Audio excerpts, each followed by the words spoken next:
All right, so can you believe that?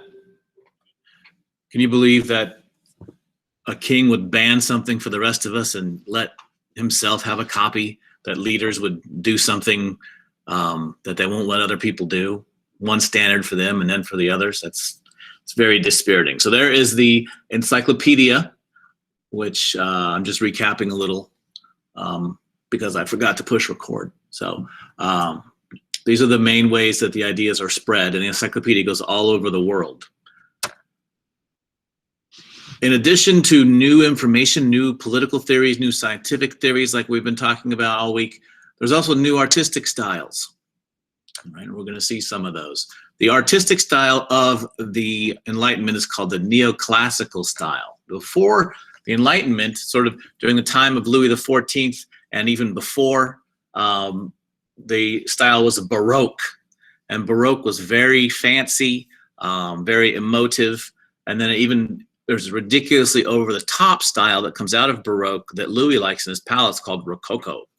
But that's not going to be the style of the enlightened thinkers. They instead prefer a simpler, I mean, still very technical painting. This is by Jacques-Louis David. All right, and the name of it is Pull My Finger. No, that's not the name of it. This is The Death of Socrates. All right, and so here we see Socrates. Remember him from the first week of school? Of course you do. He was a great Greek political philosopher, and he lived in Athens, and he was found guilty of corrupting the youth of Athens by teaching them things. And so he was sentenced to death.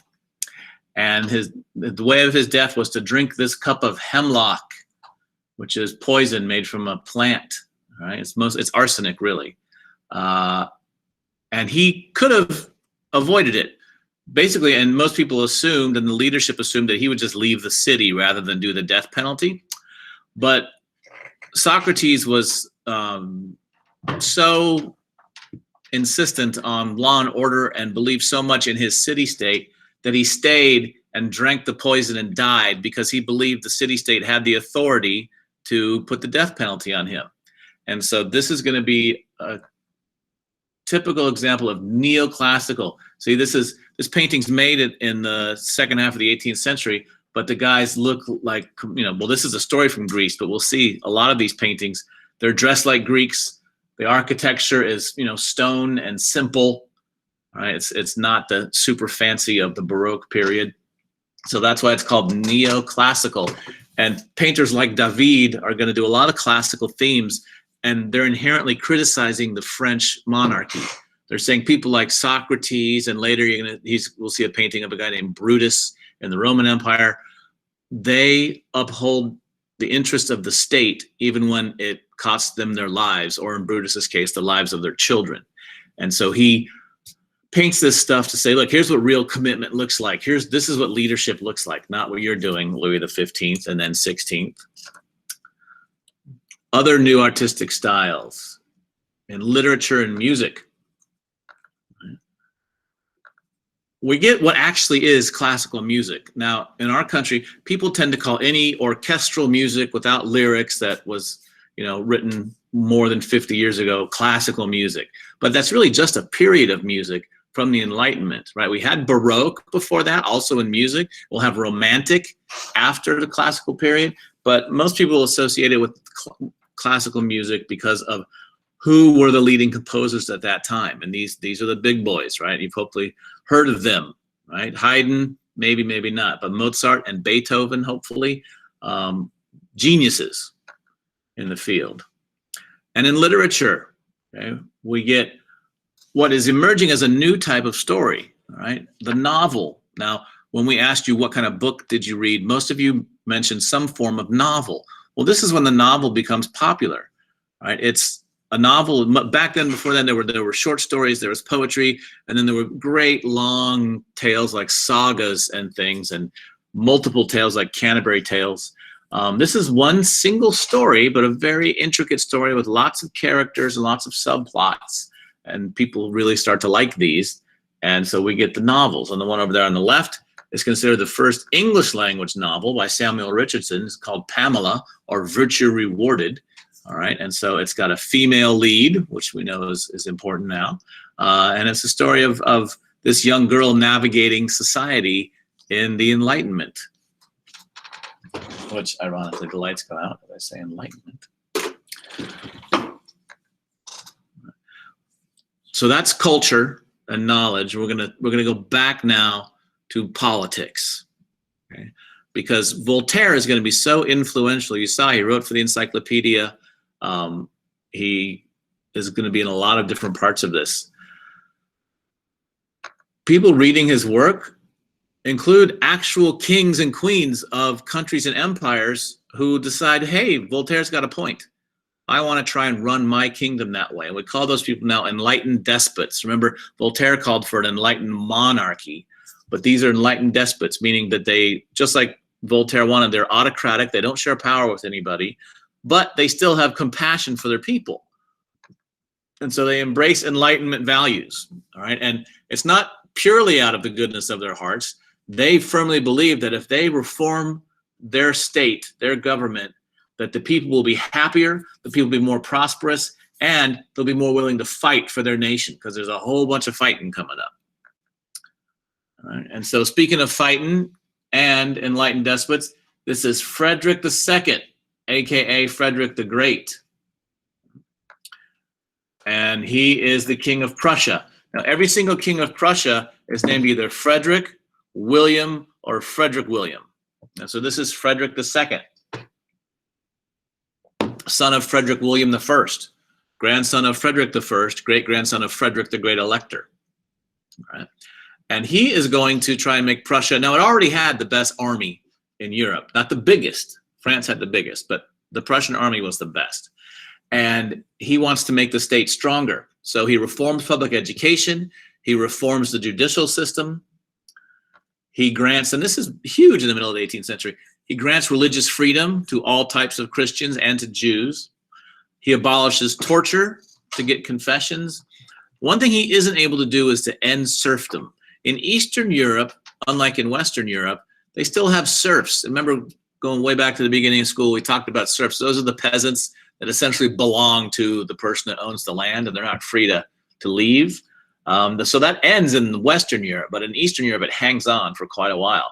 And whether he would like to or not, he knows that if he tries to end serfdom, the rich landowners will not go along with him on his plans. So he allows them to keep total control over their local lands, but he reforms generally politics and religion. Somebody who tries to do everything to reform the entire system is Joseph II of Austria. And he allows freedom of worship, total freedom of worship, and freedom of the press. Okay? This is absolutely unique at this time. So if you make a newspaper or broadsheet, as they were called back then, or a magazine, some kind of periodical, you're free to write whatever you want. Okay, even if you criticize the government, you're free to do that.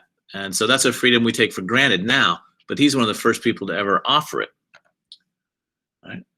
And he actually abolishes serfdom and reforms the legal system, but unfortunately, he tries to do too much too quickly, and none of his reforms take hold. And they're all reversed when he dies. And sadly, he before he was going to die in 1790, he knew this was going to happen. He could see everything he'd worked for 10 years sort of unraveling, because he couldn't get enough support to keep it going. And so on his epitaph, right, where he's on his tomb in the Habsburg family tombs, it says, Joseph II, King of Austria, he failed at everything he tried. So that's kind of a bummer. And you hate to see him get down and out like that, but he tries, but it doesn't stick. And so they're going to do it all over again in a few more years. Most famous of these enlightened monarchs is a lady, Catherine the Great of Russia, right? And she's super popular right now. There's a full streaming series on Amazon about her, and there's one on Hulu about her. The one on Amazon is more true, right?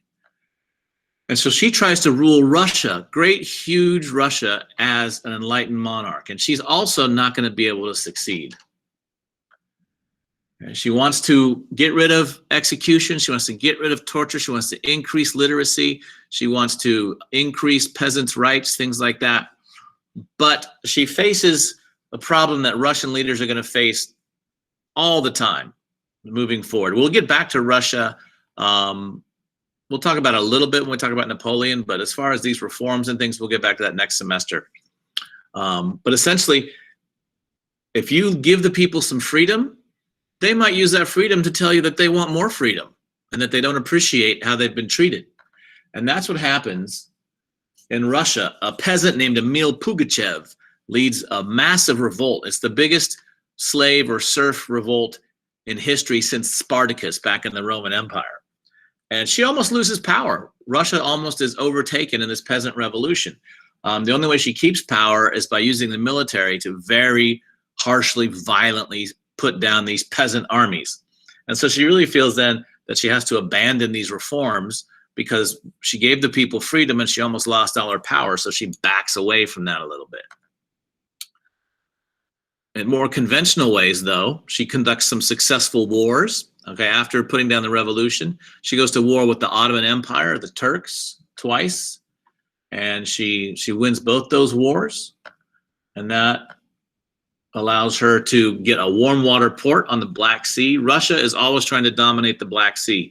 There was a war just 1.5 years ago, 2 years ago, between Russia and Ukraine over control of the Black Sea. Why the Russians like the Black Sea is because they're warm water ports. That doesn't mean you can go swimming in the water in January like it's Hawaii. It just means in the Black Sea, the water doesn't completely freeze solid like it does in those northern Russian ports. So that is very important to Russia. And then poor little Poland. It's right in the middle of Europe, right in the middle of Central Europe. And it's surrounded by all these big empires. And from time to time, they decide, hey, let's just split Poland between ourselves because they can't stop us if we all agree. Hitler and Stalin are going to do this. But Russia, Prussia, and Austria decide, well, let's just go ahead and carve up Poland and we'll each take a third. And so Poland ceases to exist as an independent country for a long time. In fact, it won't really come back until after World War I. And then it'll cease to exist again, and it'll come back after World War II. All right, so there you have Catherine and Joseph and Frederick. And look at this. Next week, something that you touched on back in middle school, the American Revolution, but we're going to look at it from a different perspective. We're going to look at it from the perspective of the Europeans. What impact does it have in Europe? And it's going to affect what we're talking about in the next unit, the French Revolution. All right. And so next week is going to look like American Revolution the first half of the week, and then we're going to have our unit test, and we'll have the review game and everything. But that unit test is going to be Louis XIV, Peter the Great, Scientific Revolution, Enlightenment, Enlightened Monarchs. So I would prepare, set aside some time next week to study and review. Okay. Now we're going to do our question to see who's still there and who just has their camera on. So you have to answer, and you can be wrong, but you have to answer this question to get your presentation, to get your participation points for today. Okay. And question is, what's one new art form that came out of the Enlightenment? That's not hard. I named like 7. Just what's one new art form that we get out of the Enlightenment? Let's see who's still with us.